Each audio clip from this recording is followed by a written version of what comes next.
Nais ko lang pong sabihin sa inyo, yung success ng church, yung tagumpa, yung paglago ng simbahan, yung ikakatibay po ng bawat mananampalataya, lahat po yan ay nakadepende sa kapangyarihan ng Banal na Espiritu. Amen. At ang kapangyarihan ng Banal na Espiritu, pakinggan niyo ito, ay nakadepende sa atin. Makakakilos lang ang Holy Spirit pag may katawan. Nakakilos ang Holy Spirit sa New Testament kasi may nagkatawang tao si Jesus. Si Jesus nasa langit na. At ngayon, nangangailangan ng katawan, ng templo, ang Banal na Espiritu. At sino yun? Tayo. We are the temple of the Holy Spirit. Kaya, ang Holy Spirit po, nakadepende ngayon sa atin. Kaya sabi, grieve not, hinder not, quench not, resist not. Sapagkat kung aayaw tayo sa Holy Spirit, wala siyang magagawa. Parang mahirap sabihin yun, di ba? Bakit? Mas malakas ba tayo sa Holy Spirit? No. But He can be grieved. Kasi ang Holy Spirit palang karapate. Maamo.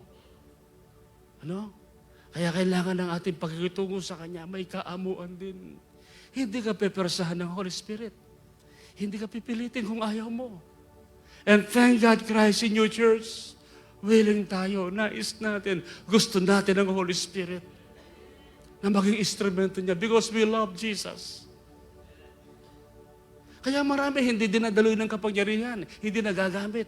Walang power ang buhay, walang bunga, walang resulta. Why? The Holy Spirit is not welcome in their hearts, in their lives. They are neglecting the Holy Spirit. Kaya nag-grieve eh. Nag-grieve, nako-quench. Ano ba yung quench? Pinapatay yung apoy. Kaya nakadepende sa atin. Ang kilos ng Holy Spirit. Sa mundong ito. Kaya sabi niya, I will pour out my Spirit upon all flesh. Ano yung flesh? Tao. Hindi sinabing, I will pour out my Spirit in the world. Flesh. Nangangailangan ng katawan. And we are the body of Christ, the church. At ngayon, nabubuo ang katawan. Magpa-function tayo. Not malfunction, but we will function according to God's design. It is the job of the Holy Spirit. The job of the Holy Spirit. To exalt, to glorify Jesus. How can that be possible? Paano posible yon?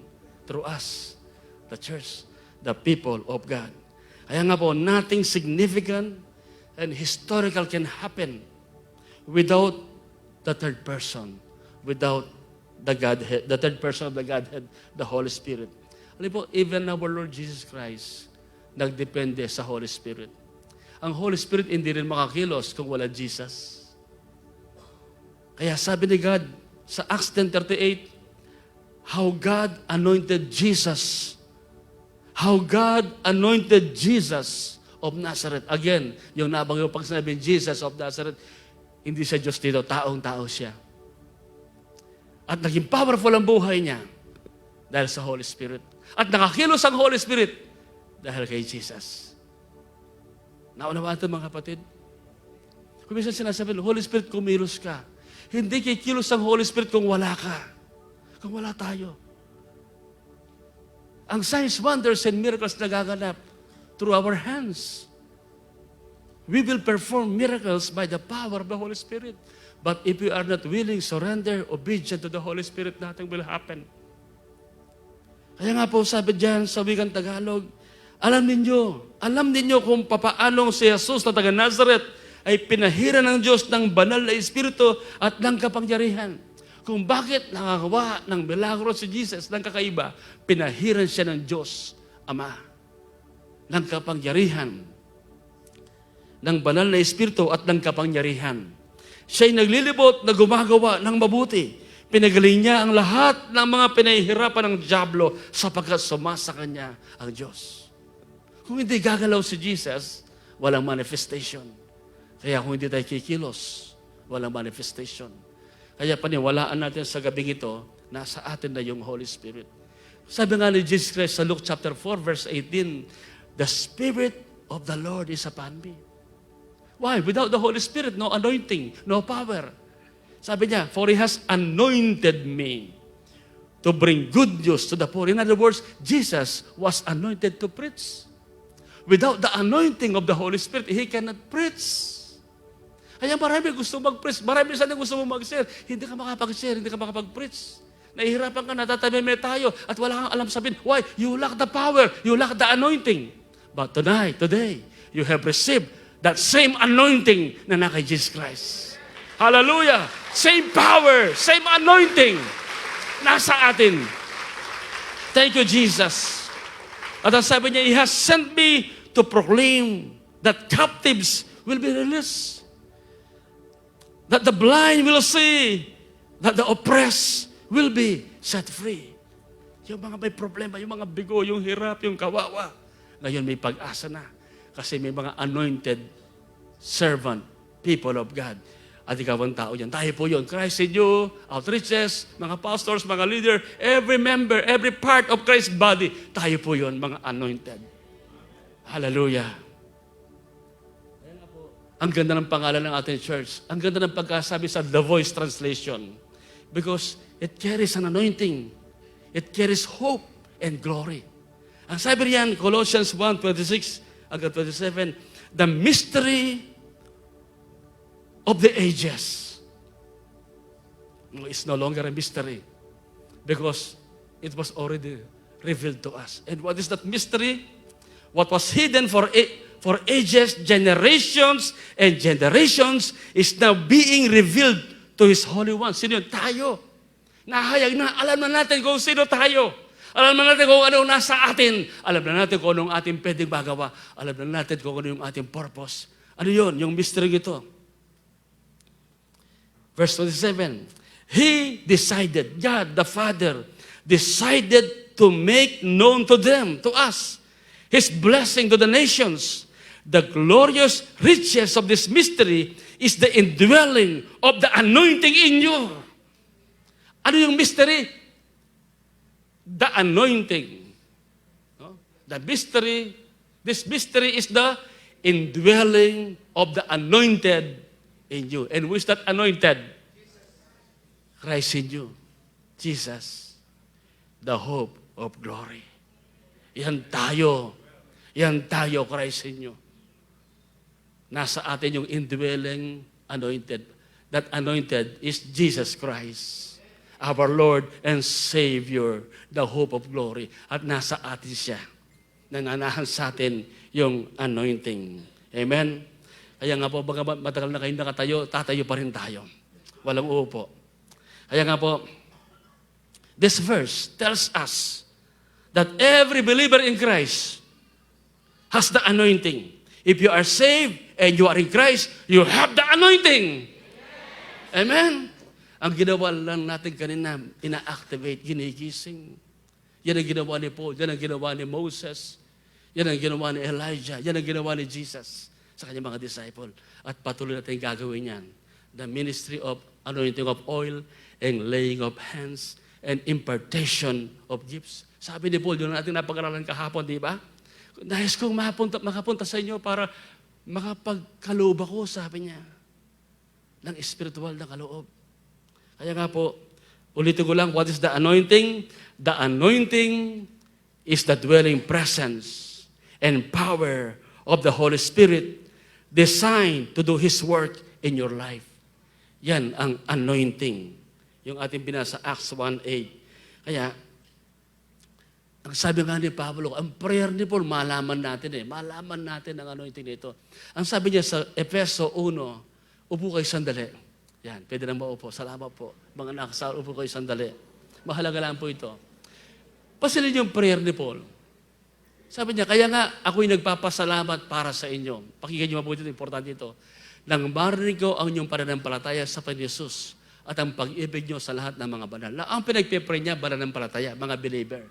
So kuminsan, at binagyipayan yung pag-ibig nila, totoo, sa mga banal. Pero nakita niyo po, kahit may faith at may love, may kulang. They lack power. Kaya sabi ng verse 16, dahil dito, pansinin niyo, patuloy din ako nagpapasala para sa inyo at binabagit ko kayo sa aking mga panalangin. Sabi ng verse 17, anong prayer niya? Dumadalangin ako sa Diyos ng ating Panginoon Jesucristo, ang Ama ng kaluwalhatian. Ano ang kanyang prayer? Na pagkalooban niya kayo ng espiritu ng karunungan at kapahayagan at kaalaman sa Kanya. In other words, what you know can change you. Now, itong mga believers sila, may love, but they are not living in the power, in the anointing, and in the power of the Holy Spirit. Kaya sabi niya, ang prayer niya, pagkalooban sila ng espiritu ng karunungan at kapahayagan at kaalaman sa Kanya. Kaya sabi ng verse 18, dinadalayan kong maliwanagan ang mata ng inyong isipan. Hindi naman sila bulag, pero mayroon silang hindi nakikita na dapat makita. Upang malaman niyo kung gaano ang pag-asa na Kanyang pagkatawag at kung ano ang yaman ng kaluwalhatian na ipinagkaloob niya sa inyo ang espiritu ng karunungan at kapahayagan at kaalaman sa Kanya. Now, ang yaman na Kanyang pamana sa mga banal. Verse 19 na tayo, verse 19. Tingnan yung prayer niya. Dinadalayan kong malaman ninyo kung ano ang nakakahigit na kadakilaan ng Kanyang kapangyarihan patungkol sa atin ng mga sumasampalataya ayon sa paggawa ng lawak ng kadakilaan ng Kanyang kapangyarihan. You see, yung power ni God so immense. Napakalawak, napakalaki. At ang prayer niya, maunawaan natin to. Malaman natin. Kasi pag hindi mo alam, hindi mo mararanasan. You will not benefit from it. Kaya sabi riyan, verse 20, sa pagitan ng kapangyarihan ito, ano ba yun kung sinong kapangyarihan niya? The Holy Spirit. Sa pagitan ng kapangyarihan ito, binuhay niya si Kristo mula sa mga patay at siya'y Kanyang pinaupo sa bahaging kanan ng Kanyang kabay sa kalangitan. In other words, sinasabi ni Paul, yung power na kay Jesus, dapat yung maintindihan. Yung dakilang kapangyarihan, this incredible power, sabi niya, ay nasa atin din. Yung power ni Jesus. Yung power na bumuhay sa ating Panginoon Jesus. Kaya nga po, what you know can change you. And what you don't know can hurt you. Kung alam mo kung sino ka at ang anong nasa iyo. Kaya nga po, if you don't know the anointing, and if you don't know that you have, bakit ganyan ang pagkaka-English ko dyan, no? If you don't know the anointing, and if you don't know that you have, or what you have, and if you don't know how to activate it, you will never benefit from it, even though you possess it. No, nagkabuknol-buknol lang ang English ko. Pag hindi mo alam, Tagalogin ko na lang, pag hindi mo alam yung kapangyarihan ng Diyos, yung anointing, at hindi mo alam na yun ay sumasayo, you have it. Yan, inayos nila. And if you don't know how to activate it, you will never benefit from it, even though you possess it. Nasa atin na yung kapangyarihan, yung anointing. Pero pag hindi mo alam gamitin, kahit nasa iyo na, hindi mo ito pakikinabangan. Kaya ang prayer ni Paul, may faith sila, may pananampalataya, may pagmamahal sa bawat isa sa Panginoon. But they don't know what they have na nasa kanila, yung anointing. Kaya sabi nga ni Paul sa mga naging prayer niya, naging panawagan ni Paul sa mga taga-Korinto, sabi niya, now concerning spiritual gifts, brethren, I would not have you ignorant. No, nais ni Paul, huwag silang maging walang alam patungkol sa mga bagay na kaloob ng Espiritu. Now, we know. Amen. Sabi niyo, I am anointed since the Holy Spirit dwells in me. Amen. Anointed na kayo. No? Mabilis lang ito. Mabilis lang. Para maintindihan natin paano ma-activate yung anointing. How to activate the anointing and the gifts of the Holy Spirit. Number 1, learn to submit to spiritual authority. Lahat ng mga lingkod ng Panginoon are under authority, marunong mag-submit. Kasi ang authority natin, ang kapangyarihan natin, depende sa lalim ng ating pagpapasakop. Even Jesus Christ, nagpasakop siya kay John the Baptist. Si Jesus Christ, Diyos siya nagkatawang tao. No? Tayo, hindi naman tayo Diyos na nagkatawang tao. Pero si Jesus walang kasalanan, nagpabaptize. Ang sabi ni John the Baptist, hindi ako dapat ang bautismo sa iyo, ako dapat bautismahan mo. Kaya napakahalaga, marunong tayong mag-submit sa authority ni God at sa mga nilagay niya sa atin. Kaya nang mabaptize si Jesus, no? Ayaw ni John the Baptist. Pero alam ni Jesus ang dapat. Alam niyo, kung hindi na-baptize ni John the Baptist si Jesus Christ, hindi mabubuksan ang langit.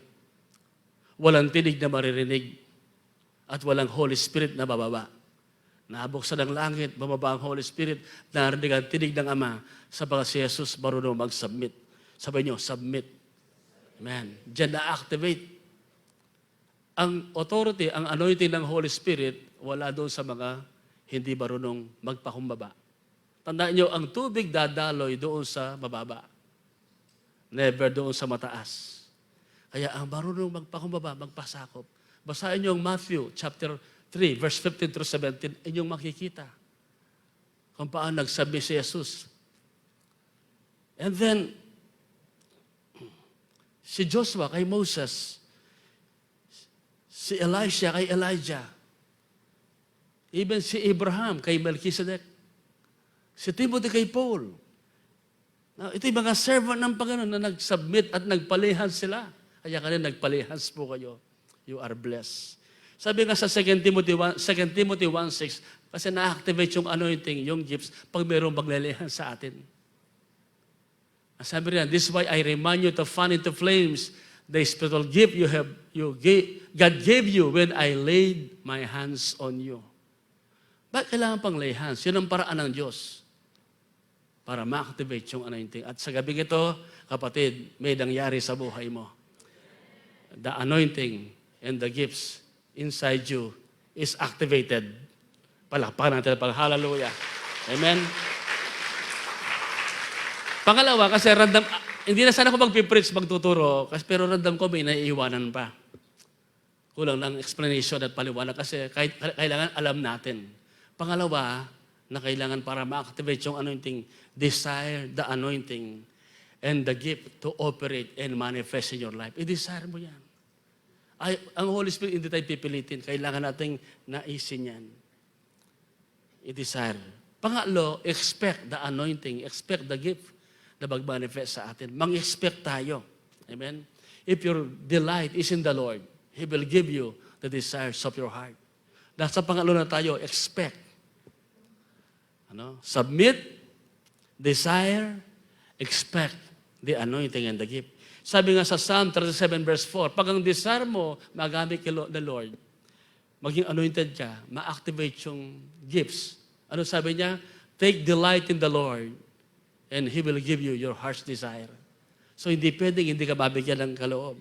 And then, be humble and be open to the Holy Spirit. Huwag kayong matakot sa munod.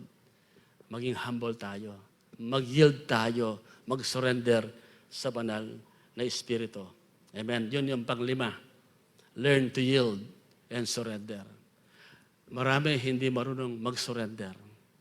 Pero ngayon tinuruan tayo ng Panginoon na mag-surrender sa Holy Spirit. Hallelujah.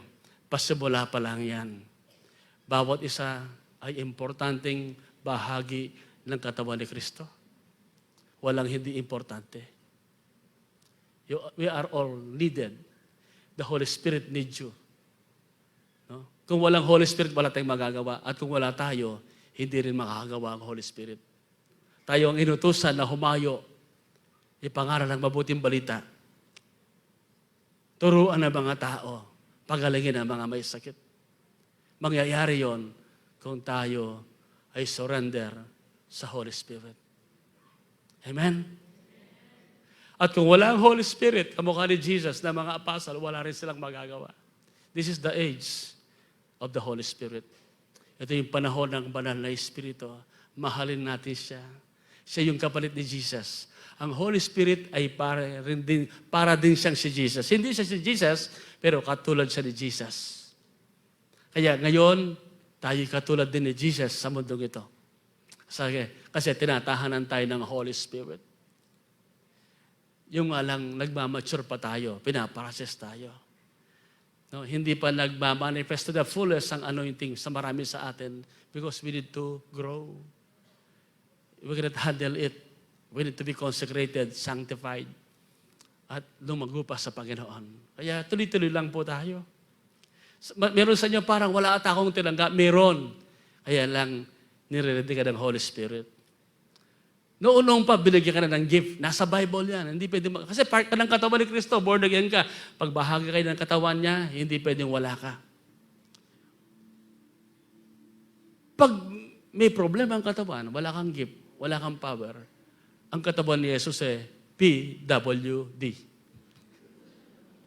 Person with disability. And it's happening. So, huwag natin papayag. Okay, maganda naman kung may sabi na ikaw ay PWD. Maganda kung kasi meron kang special discount. At parking space. Sa mukha ng isang brother dito. Okay. Wala nga ata. Nagbiro lang ata noon, di ba? Okay, mga kapatid, huwag natin gawing PWD ang katawan ni Jesus. Mag-grow tayo. Pa-equip tayo. Amen? Hanggang maging kawangis tayo ng ating Panginoon. Mag-grow tayo sa anointing. Sa spiritual gift na binigay ni God sa atin. Ako, hindi naman ako agad-agad magaling mag-preach. Hindi ko naman sinabi hanggang actually, hindi man talaga ako magaling. It's a gift. Binigay ng Panginoon. Pero dinevelop natin. Nag-aral, nanalangin, nagbasa. Oh?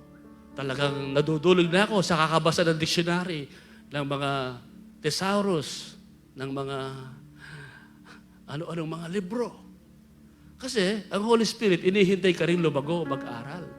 Ang gagamitan ng Holy Spirit yung mga masipag, nag-aaral pa rin, nagbabasa, at willing na tumodo sa Kanya. Amen? So, palakpakan natin ang Panginoon. Hallelujah! Hallelujah! So, alagaan natin yung gift na tinanggap natin, yung anointing, mag-increase. Okay? Huwag kayong matakot mag-pray sa mga may sakit. Huwag kayong matakot mangaral, mag-share, ano man ang gift na tinanggap nyo, yung dinidesire mo, yun ang gift mo. Exercise it, develop it, use it. Amen? Pero tinatawag na the law of atrophy. What you don't choose, you lose. What you don't use, you lose. So, you need to use the gift. Although hindi naman kinukuha uli na Lord ang gift niya. Because the calling of God are without repentance. Pero pag hindi mo ginagamit, parang wala din. So mga kapatid, salamat po. Bukas magkikita pa tayo. At magkaroon tayo ng mga testimony sa mga tumanggap ng milagro, ng healing, ng impartation. Amen? At ano pa ba yung word ng Lord sa atin at mga prayer. Marami salamat.